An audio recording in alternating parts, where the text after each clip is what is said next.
Hello students, you are welcome in my BSc second year mathematical physics class. Students, it's the lecture number 43. विद्यार्थियों, कोविड-19 की इस second phase में फिर से हम ये ऑनलाइन लेक्चर्स के रूप में आपको लेक्चर प्रोवाइड करवा रहे हैं। इस कड़ी में ये 43 लेक्चर है। हम लोग पढ़ रहे थे boundary value problems mathematical physics में। उसमें हमने सॉल्यूशन ऑफ लाप्लास इक्वेशंस को देखा था और कार्टेशियन सिस्टम में हम लोग इसको सॉल्व कर चुके हैं। उसकी कुछ एप्लीकेशंस थी, वो भी आपको सॉल्व करवा दी गई हैं, जिनमें एक किसी आयताकार बॉक्स के अंदर विभव का मान ज्ञात करना, या फिर दो अर्थिड कंडक्टिंग प्लेट्स और उनके बीच में कोई रैखिक आवेश हो तो उनके मध्य विद्युत विभव का मान ज्ञात करना। ये इस तरह की एप्लीकेशंस हम लोग कर चुके थे। इसके अलावा नेक्स्ट इसमें होता है solution of Laplace equation in spherical polar coordinates. Spherical coordinates में r, थीटा और फाई होते हैं और उनमें लाप्लास समीकरण का हल ये भी मैं आपको पिछले लेक्चर में, दैट इज लेक्चर नंबर 42 में सॉल्व करवा चुका हूँ और उसकी आज ये एप्लीकेशन है, application of solution of Laplace equation in spherical polar coordinates. और एप्लीकेशन है कि potential due to earthed conducting sphere placed in external electric field, it is placed in electric field कि एक विद्युत क्षेत्र में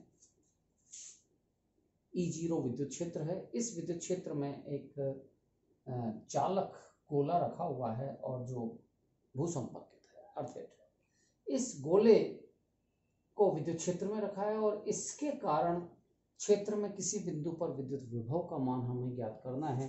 और ये विद्युत विभव का मान, जैसे ये बिंदु प्रेक्षण बिंदु मैं ले लेता हूँ, observation point that is P। तो यहाँ P इसके कोऑर्डिनेट्स होंगे r, थीटा। 2 डायमेंशन की प्रॉब्लम है। पिछले लेक्चर में भी मैंने बताया था कि जब 2 डायमेंशन की प्रॉब्लम होती है तो ये समस्या कहलाती है एजीम्यूथल सिमेट्री, द्विगंशी सममिति होती है, जिसमें प्रेक्षण बिंदु P r, थीटा है। यहाँ फाई को हम इंक्लूड नहीं कर रहे हैं और ऐसी स्थिति में जो लाप्लास समीकरण होता है इसका हल psi r theta is equal to sigma L A L R की power l plus b l are की power minus L plus 1 into p L x, ये इसका सॉल्यूशन है। जहाँ पी एल एक्स इसको हम कहते हैं लीजेंड्रे पॉलिनोमियल। लीजेंड्रे बहुपद हैं और इन लीजेंड्रे बहुपदों का मान टेबल से हम कैलकुलेट कर सकते हैं। इनकी वैल्यू, जो इनका मान होता है, उसको भी हम कैलकुलेट कर सकते हैं, जिसमें L इज इक्वल टू 1 के लिए P1x की वैल्यू x के बराबर होती है। ये मैंने आपको पिछले लेक्चर में बताया है। तो इस प्रकार से हमें ये विभव का मान होगा। इस विभव के मान में AL और BM, these are the 2 constants, और इन कॉन्स्टेंट्स को ज्ञात करने के लिए हम बाउंड्री वैल्यू प्रॉब्लम्स के रूप में इनको हल करते हैं। और इनको हल करने के लिए यहाँ हम बाउंड्री प्रॉब्लम्स के रूप में देखें इसको, तो supposing that the potential at surface of the sphere, इस स्फीयर के सरफेस पर, इसकी सतह पर विद्युत विभव का मान हमेशा 0 होगा, क्योंकि ये किस तरह से है, भूसंपर्कित है। और जब कोई गोला भूसंपर्कित होता है तो उसकी सतह पर विद्युत विभव का मान 0 होता है। इसलिए at r is equal to a psi a theta will equal to 0, और ये वैल्यू मैं इसमें सब्सटीट्यूट करता हूँ तो sigma l a L A की power l plus b l ए की power minus L plus 1 into p L x, ये होगा। और इसमें पी एल एक्स को हटाने के लिए हमें इसको मल्टीप्लाई करें, और इसको मल्टीप्लाई करने के लिए जैसे पी एल डैश एक्स से मैं इसको मल्टीप्लाई कर लेता हूँ, फिर इसका इंटीग्रेशन करूँ, और इंटीग्रेशन करने के बाद में इसकी वैल्यू आएगी, और वो वैल्यू इसमें से वैनिश हो जाएगी, ख़त्म हो जाएगी, और ये वैल्यू मेरे पास में सिर्फ ये बचेगा। ये वाली जो टर्म आएगी वो जीरो में ख़त्म हो जाएगी। It means I will get a L A की power l plus b l ए की power minus L plus 1 is equal to 0। और यहाँ से इनको मैं पक्षांतरण कर लूँ तो B L is equal to A L with negative sign के, और इधर ये ए की पावर एल और ये ए की पावर एल, और इधर से आएगी तो ये हो जाएगा ए की पावर 2l प्लस 1। ये equation number 2। So it's the value of B L, और बी एल जो कांस्टेंट है इसकी value I A L minus में ए एल ए की पावर 2l प्लस 1।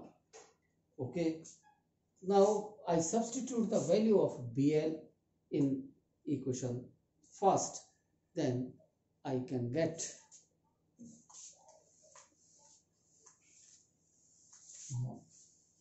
तो विद्यार्थियों इसमें जितने भी ये कांस्टेंट्स हैं ए एल बी एल, इनकी वैल्यूज को हमें कैलकुलेट करना होगा, और कैलकुलेट करके इसमें वैल्यू सब्स्टिट्यूट करनी होगी।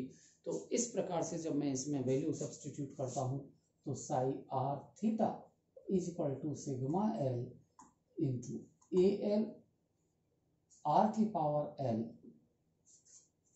बी एल की value minus a L A की power 2l plus 1 into r की पावर माइनस एल प्लस 1, ये जो पहले से है वो यथावत रहेगा, और इंटू पी एल एक्स, ये वैल्यू आएगी जबकि मैं वैल्यू सब्स्टिट्यूट करता हूँ बी एल की। और इसको थोड़ा और आगे हम हल करें तो ये वैल्यू मिलेगी हमें psi are theta is equal to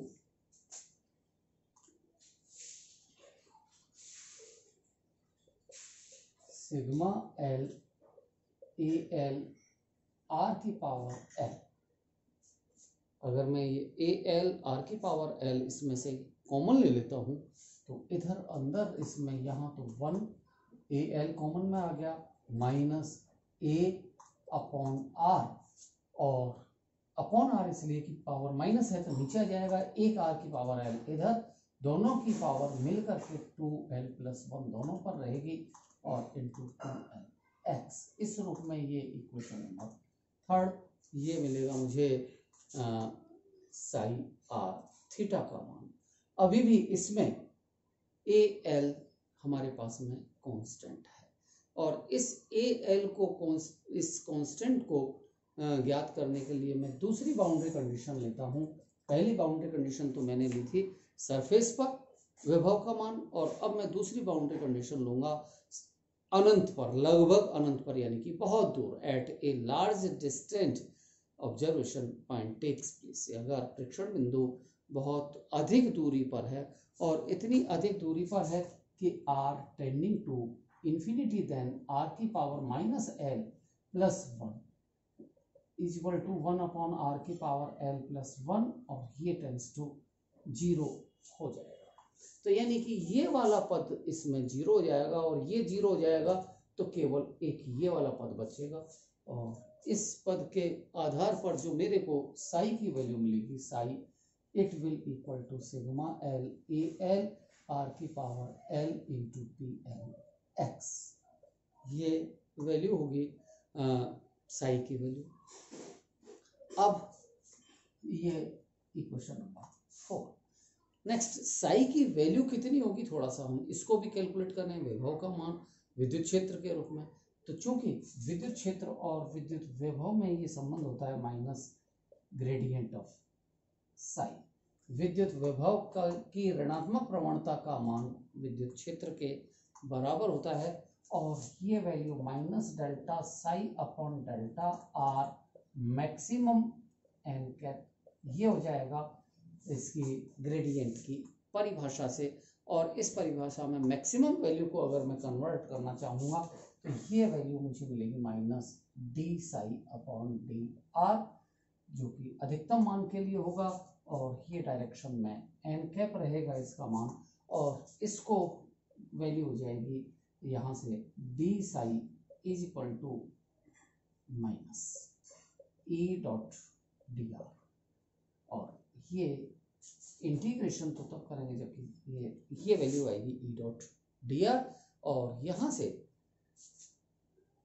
integration करके भी निकालें हम और ये वैल्यू सब्स्टिट्यूट करते हैं तो ये माइनस ई की वैल्यू यहाँ हमने ली है जेड डायरेक्शन में, तो ये जेड माइनस ई zero z cap dot r vector या डी आर वेक्टर। इधर से दोनों ओर इंटीग्रेशन कर देता हूं मैं, तो psi is equal to d psi का इंटीग्रेशन और इधर से minus e into e zero z cap dot D r का इंटीग्रेशन, और ये इंटीग्रेशन मैं यहाँ लगाऊं तो अल्टीमेटली ये इंटीग्रेशन डी आर के लिए होगा, और ये डी आर के लिए जो इंटीग्रेशन आएगा वो आर और जेड कैप इंटू आर, ये वैल्यू हो जाएगी z cap into r is equal to r cos theta.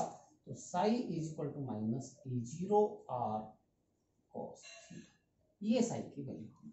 और एक और साई की वैल्यू मेरे पास में मिल रही है ये वैल्यू, और एक ये साई की वैल्यू है, यानी कि विभव का मान, ये विभव का मान विद्युत क्षेत्र में किसी बिंदु पर, और बिंदु आर थीटा पर विद्युत विभव का मान है। ये विद्युत क्षेत्र के कारण है जो कि बाहर से लगा हुआ है विद्युत क्षेत्र ई जीरो। अब मैं समीकरण इस 4 और 5 को इसकी कंपैरिजन कर लेता हूं, तुलना कर लेता हूं, तो मुझे जो वैल्यू मिलेगी that is minus E zero r cos theta is equal to sigma L A L R की power l psi l p L x. ये वैल्यू मुझे साई की वैल्यू ये सब्स्टिट्यूट की और ये राइट हैंड साइड। ओके, तो इस प्रकार से ये साई के रूप में वैल्यू मिली। अब मैं इसमें से ए एल को कैलकुलेट करने की कोशिश करता हूं, और ए एल को कैलकुलेट करने के लिए मुझे इस समीकरण में वैल्यू ये जो मैंने ली है, और इस वैल्यू में ये वैल्यू तो है cos थीटा, और cos थीटा की वैल्यू cos थीटा को हम मान लेते हैं x, और ये वैल्यू होती है P1x। L के बहुत सारे मान हैं और इन बहुत सारे मानों में से एक मान होता है L बराबर 1 के लिए P1x। तो ये जो मुझे रिजल्ट मिलेगा, ये रिजल्ट मिलेगा minus E zero are into P1x is equal to sigma L A L R की power l p L x, ये इक्वेशन है। और इस इक्वेशन को अब मैं दोनों ओर से P1x से गुणा करता हूं, और दोनों ओर से P1x से गुणा करके और इसका मैं समाकलन कर देता हूं, तो ये रिजल्ट मुझे इस रूप में आएगा minus E zero are into integration minus 1 से प्लस 1, क्योंकि P1x की वैल्यू cos थीटा और cos थीटा का मान x, यानी कि ये मान अधिकतम मान +1 और मिनिमम वैल्यू -1, तो इसकी लिमिट्स हो जाएंगी -1 से +1 P1x इंटू इसको मल्टीप्लाई किया है P1x into D x is equal to sigma L A L R की पावर एल, और ये इंटीग्रेशन -1 से +1 P L x into P one x into D x.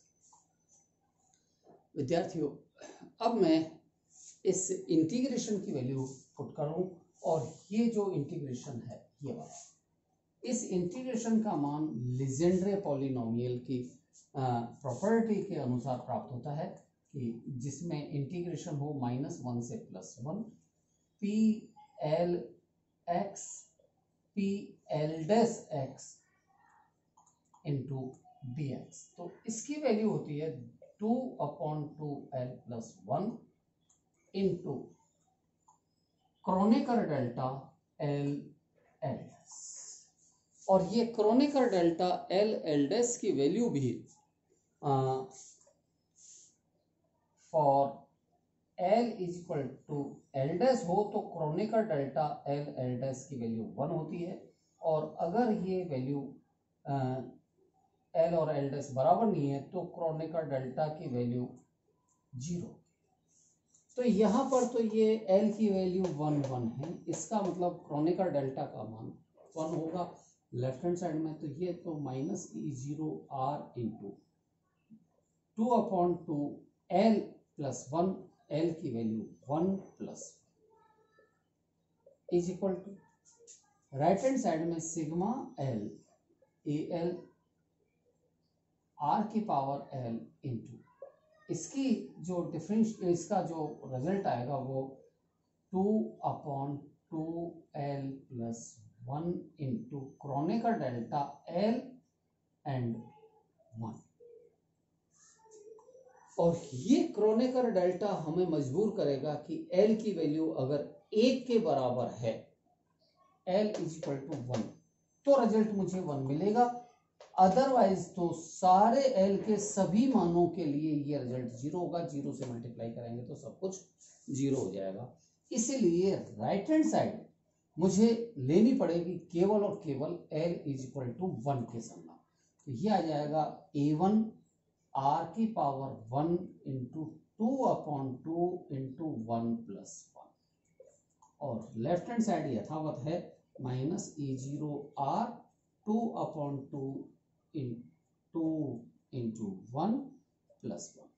तो ये वैल्यू तो दोनों ओर से कैंसिल हो जाएगी, एक R ये भी कैंसिल हो जाएगा, और इसका मतलब A1 = E0 ये मिला हो गया।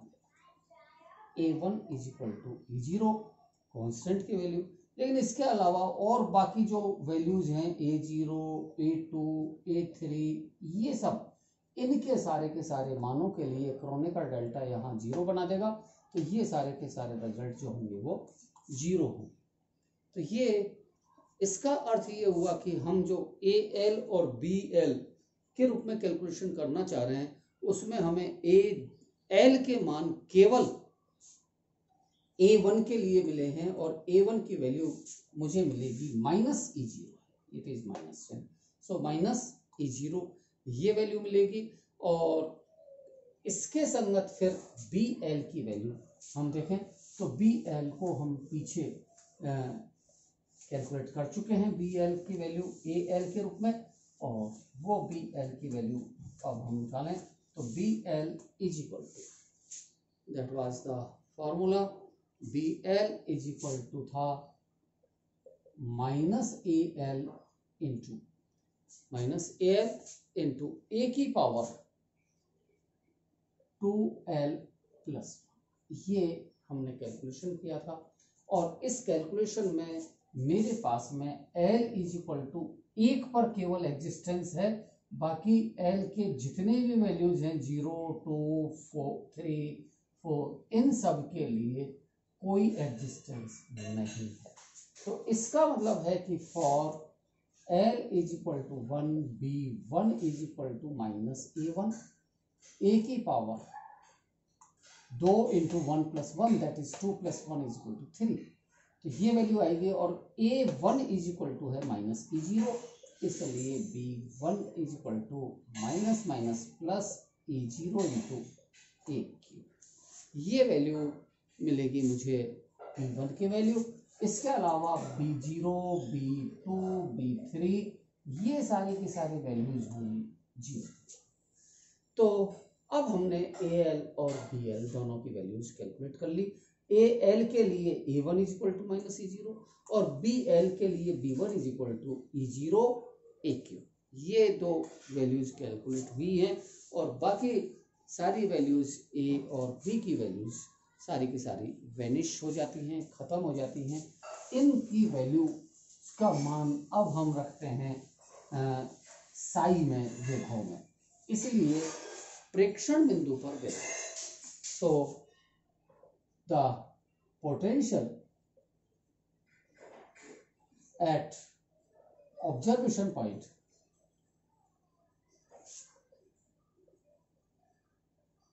that is P R theta, ये वैल्यू थी psi R theta is equal to value आई थी सिग्मा L A L R की power L plus BL R की power minus L plus 1 into PLX। तो अभी हमने देखा है कि यहाँ एग्जिस्टेंस केवल L बराबर 1 के लिए मिलती है, बाकी सारे वैल्यूज के लिए AL और BL इनकी वैल्यू 0 होंगी, और जब इनकी वैल्यू 0 होंगी तो यहाँ 0 से मल्टीप्लीकेशन, यहाँ 0 से मल्टीप्लीकेशन, ये 0 ये 0, इसको इससे मल्टीप्लाई करेंगे तो 0, तो सब कुछ 0। इसलिए केवल और केवल हमें रिजल्ट मिलेंगे L बराबर 1 के लिए, और जब मैं इनमें L बराबर 1 की वैल्यू पुट करता हूँ तो psi R theta is L is equal to 1, इसलिए नो सिग्मा A1 R की पावर 1 प्लस B1 R की power minus 1 plus 1 into P1X। P1X is equal to P1X Legendre polynomial, इसकी वैल्यू x होती है और x को हमने लिया है cos। A1 की वैल्यू पुट की मैंने, तो psi R theta is equal to minus E0। A1 की value minus E0 into R, B1 की value plus E0 into AQ into R की पावर माइनस 2, और इस सब का मल्टीप्लीकेशन cos थीटा। ये रिजल्ट आएगा psi R theta is equal to minus E0 R cos theta, पहला वाला पद, प्लस E0 AQ बटे R square into cos theta. ये दो वैल्यूज साई के रूप में दो पद मुझे मिल रहे हैं, साई 1 प्लस साई 2 R। इसका मतलब Sai 1 that is E0 R cos theta, और ये E0 R cos थीटा ये वही पहला मान है जो हमने कैलकुलेशन में निकाला था। It is the value of, तो जहां psi 1 R theta is equal to minus E0 R cos theta, ये विद्युत विभव है, और ये विद्युत विभव बाह्य विद्युत क्षेत्र E0 के कारण। तो प्रेक्षण बिंदु पर विद्युत विभव का मान बाह्य विद्युत क्षेत्र E0 के कारण तो ये होगा तब जबकि कोई गोला वहां पर है ही नहीं, विद्युत क्षेत्र है, और विद्युत क्षेत्र है तो विद्युत विभव भी होगा, और उस विद्युत विभव का मान ये होगा जो कि साई के रूप में है। ये जो दूसरा पद क्रिएट हुआ है, ये दूसरा पद विद्युत विभव के रूप में ही है, लेकिन ये उस गोले के कारण है जो चालक गोला भूसंपर्कित गोला है, और ये भूसंपर्कित गोला विद्युत क्षेत्र में रखा हुआ है। इसको अगर हम थोड़ा सा आगे और कैलकुलेशन करके देखें तो इसका एक निरूपण प्रेरित आवेशित गोले के रूप में होता है। Psi 2 R theta, it is psi 2 theta is equal to E0 into AQ बटे R स्क्वायर कॉस थीटा। ये मेरे पास में दूसरा वाला पद है और ये दूसरा वाला पद हमें एक निरूपण देता है और ये निरूपण इस रूप में देता है कि विद्युत क्षेत्र में जब हम एक डाइपोल को रख देते हैं, एक द्विध्रुव को रख देते हैं, तब भी विद्युत विभव का मान यही होता है। और ये बिल्कुल इसी तरह की सिमेट्री यहाँ पर बनती है कि ये जो मेरे पास में गोला है, इस गोले को मैंने एक विद्युत क्षेत्र में रखा हुआ है। ये विद्युत क्षेत्र है E0, इस तरह का है। तो इस विद्युत क्षेत्र के कारण इस गोले का ये इधर का सरफेस तो नेगेटिवली चार्ज हो जाता है और ये पॉजिटिवली चार्ज हो जाता है। हालांकि ये भूसंपर्कित है और यहाँ पार्शियली नेगेटिव चार्ज होगा, ये पार्शियली पॉजिटिव चार्ज होगा। तो इसके ये दोनों सतह हो जाएंगी और ये नेगेटिव और पॉजिटिव आवेश के रूप में हो जाएगा। और ये जो गोला बना है, ये गोला एक द्विध्रुव की भांति होता है और द्विध्रुव के कारण विद्युत विभव का मान हम जानते हैं psi is equal to, psi due to dipole is equal to होता है K into P into cos theta बटे R। तो समीकरण इसको और इसको अगर हम दोनों की कंपैरिजन कर लें तो KP cos theta is equal to मिलेगा मुझे E0 AQ कॉस थीटा, ये कैंसिल कर दो और K की वैल्यू होती है 1/4 pi epsilon 0 into P is equal to E0 into AQ और means P is equal to 4 pi epsilon 0 AQ into H। तो विद्यार्थियों ये डाइपोल मोमेंट है, द्विध्रुव आवर्धन। इसका मतलब ये गोला एक डाइपोल के रूप में हो जाता है और ये डाइपोल एक जिसका डाइपोल मोमेंट ये होगा। तो ये डाइपोल मोमेंट है और विद्युत क्षेत्र के आधार पर हम इसमें